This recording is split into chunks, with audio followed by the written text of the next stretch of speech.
Tingnan mo yung portal, tapos balik lang kayo sa email nyo. Tapos lagi. Oo, sinundan natin to. Meron po yan.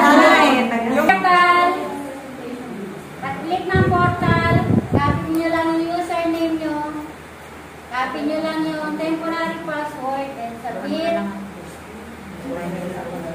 Winibidyo mo ba? Pasend na lang. Ayan. Actually, Ayan, maglalagin na kayo. So, pag-login, ayan po ang lalabas pag-login. Punta kayo doon sa may settings, change password. Yung temporary password, ang current password, then yung password, yung ilalagay yung password, isulat nyo po kasi hindi nyo na po yan pwedeng palitan ulit. Pag nakakita yung current password. Ha? Sulat mo po yung current password, yung din nasa email. Yung new password, yung ilalagay yung password, please lang pakisulat ko. Baka kung may magtanong sa akin, sabihan si AI. Ayan po, na-click nyo na po yung okay na po tayo sa change password. Opo. Wala na pong tanong. Next po natin ay P12 enrollment na po. So, andyan pa rin kayo sa portal nyo. Hindi kayo umaalis. Huwag kayo umaalis. Kasi nandiyan lahat. After nyan, i-enroll natin yung P12. Paano? Punta kayo sa enrollment. Certificate enrollment. Baba nyo lang. May i-click kayo dyan. Click nyo lang to RSA. Yan. Ang kasama ba sa yan na po yun. Yan na yun. Yan na yung Pinanood mo na yun. Yan na yung step. Hindi naman. Wala pala dalawa kawa. Medyo mabagal lang siya. Browser lang ito, sir. Okay, start ko nila. At ka lang ito. Yung password na kanina sa portal, yun na rin ang gamitin niya dito sa email. Yung na-change na ha. Para hindi na kayo yung password. Ano yung password na ginamit niyo sa P12 ay sa change password niyo, yun na lahat ang gagamitin niyo hanggang sa ulit. Para hindi kayo may babalikan. hindi niyo makalimutan yun na lahat. Kasi mamaya, pagka nag-i-install na tayo, i-echo niyo ulit yung password. Hindi ko pa sila ng password na Hindi. Letter number. hindi masela. Kahit pangalan ng birthday nyo lang, okay na. Okay na siya. Yung madaling tandaan. Yung kasi natin yung Ako yun. Name ko tsaka birth. Ito yung enrollment ng P12. Next na po. Nakuha niyo po ba? P12 enrollment. Opo. Next na po natin ay downloading P12. Andiyan na rin po sa portal yan. Hindi tayo umaalis. Nasa website pa tayo ng PNPCI. So, the same lang. Login lang po kayo sa portal. Pero pagka kasi ginawa niyo dire-diretso yan, hindi niyo na kailangan mag-login kasi naka-open na yung portal. So, ayan lang din po. Bumalik lang tayo. Punta kayo sa token or certificate para makita niyo yung inyong P12. Ayan, dun sa token. Click niyo lang yung token. Then, view. Click nyo lang itong view para makita nyo yung inyong certificate. Pagka nyo lang. So, ito po tatlo na yan. Ida-download nyo po yung tatlo na yan. Isang beses lang po yan na-download. Kung na-download nyo, mawawala na sila. Kaya, isang laptop yan po. Ano mamaya pag nasira ang laptop? Pag nasira, nawala. Yung laptop mo. Nasira ang laptop nyo, wala na kayong P12, wala na kayong certificate, another application na certificate. 2 years lang yung mamimili, di ba? 2 months. Hindi yung PNPKI. Di ba 2 years ang kasi yan? Yung maliit na. Pagka na-install mo at na-activate mo na. Pero itong email natin, 2 months lang. Kaya pagdating ng August 25, expert na yan. Pag hindi nyo dinala, wala. Ay, ganun ba? Kailangan pala mamay. Kailangan nyo na i-activate. Deadline na August 25. Ganun pala. Reminders lang po, no? Pag tayo magda-download ng catalog, kasi yan yung security personal software. Lagay niyo po sa isang folder para hindi po siya mawala sa laptop. Kailangan natin. Eh, di ba, hindi pa siya pwedeng, i-save sa drive. Kasi i-install mo na yun. Sarili. So, ibig sabihin sa like software, parang software siya, ganyan. Kasi pagka dinownload nyo, obligado nyo na siyang i-install dahil may expert yan. Pag hindi Pero 2 years lang ang validity. So, after 2 years, ulit. ito po, i-download lang yan. Yung tatlo na yan, kailangan i-download. Lagay nyo sa isang folder para magkakasama. Kung si Ma'am Nahiya, mawawala niya yung location kung saan niya dinownload. Ma'am Nahiyan. Yung location kung saan niya dinownload. Yan nga. Kaya kailangan, halimbawa ko sa document ilalagay, ilagay kayo ng folder doon ng PNPKI. Para hindi siya nawawala. Okay na po tayo sa downloading. Download na, no? Mag-install na tayo. Installing na. Yan sinasabi ko, kaya dapat nasa isang folder lang sila, magkakasama silang tatlo. Para alam nyo kung saan nyo hahanapin. Kung mamaya sa download nyo na ilagay, pinagpura kayo ng download, kurado natin yung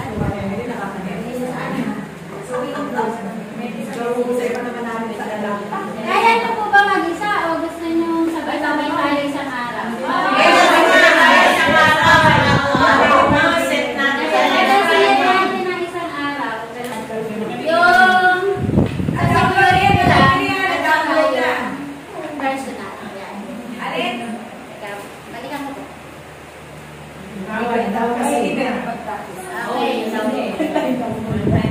Yung una po, install natin yung security certificate po natin. Right click, tapos click nyo lang ang install certificate. Open. Next. Madali lang po. Next. Finish. Ayan. Okay, ganun. Next po yung personal information. Install PFX. Next. Puro next lang naman po yan. Excuse lang po. Madali po pag Ito po, ito sinasabi ko sa inyo yung password na kanina. The same. Same password lang ha. Kaya isang password lang gamitin niya. Then next na. Finish. Okay. Okay na po. Na-install na. Ganun lang siya ka. Same mag-install. May tanong po ba sa pag-install? Next lang yan. Next po. O, paano na gamitin? Wala. Ito na, pagkaramit. Bago gamitin ang PNPKI, may dalawang bagay po na kailangan nyo gawin. Una, mag-save muna kayo ng blankong PDF.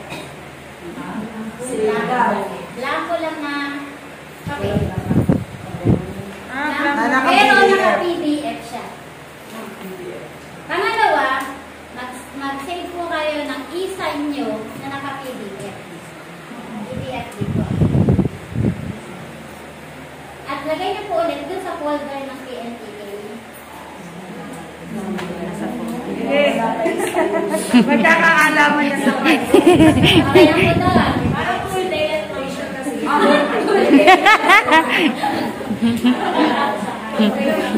Okay na. Totally. Isa ready niyo lang po para tuloy-tuloy tayo sa susunod. PDF na blanco. E-sign na PDF. At saka naka-install na kayo ng Adobe Acrobat Adobe Acrobat kayo sa Naku, kailangan. Adobe Acrobat. Paano malalaman pag meron kang gano'n? PDF readers. Adobe Acrobat. Okay, paano na gagawin? Una, open nyo yung blankong PDF. Ito po yung blankong PDF. Open nyo po yan sa Adobe Acrobat. Hindi siya basta sa PDF lang na Bubuksan sa Adobe Acrobat. Open Acrobat.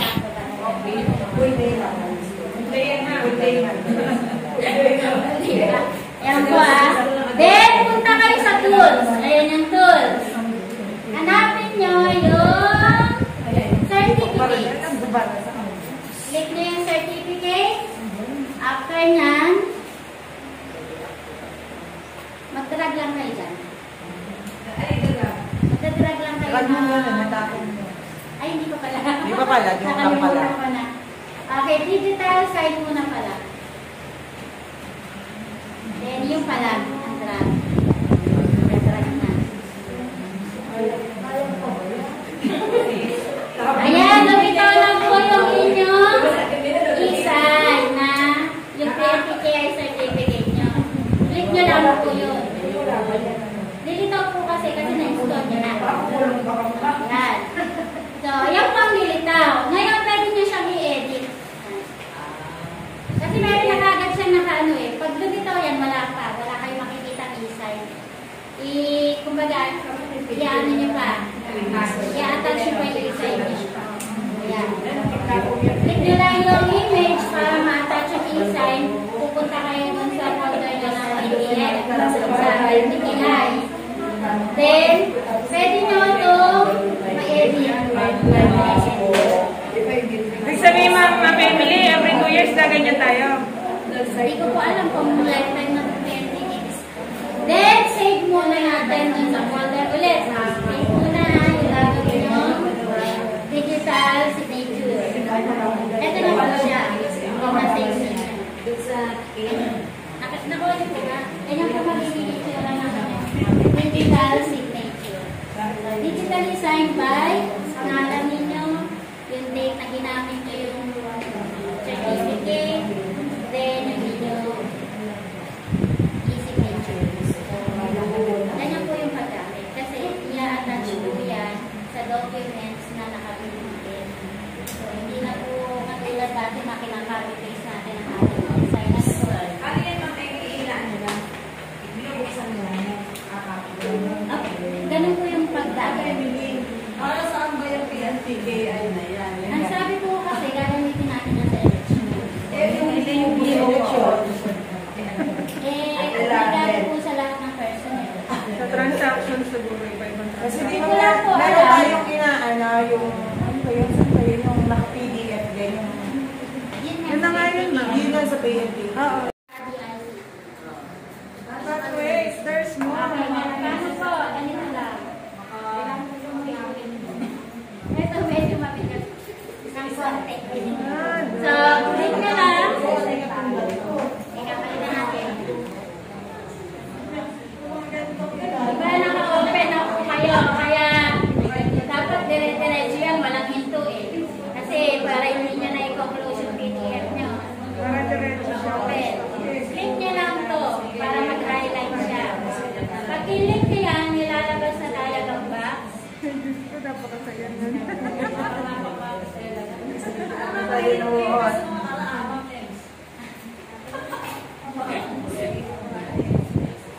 Kaya ng baby glass namin yan. Serious. Ayoko na yata. Parang mahirap makuha na yung settings. Ayoko na.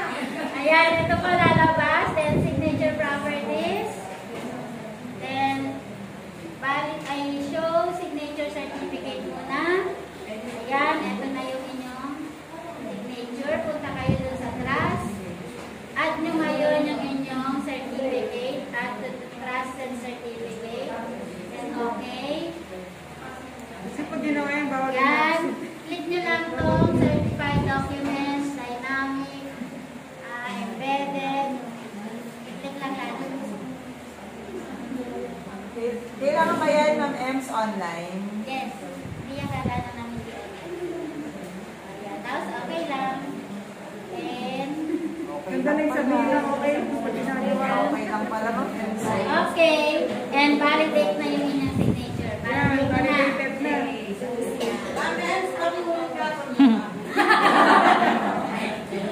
Ayaw umuwi ng maaga. Wala pa akong pamerienda. Validate lang. So, pag na-validate na, close na.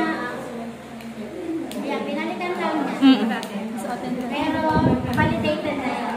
Basta kanya niya validate, certificate. Okay. So, na-register na siya sa... Ayun o, sign and all signatures are valid. Yes.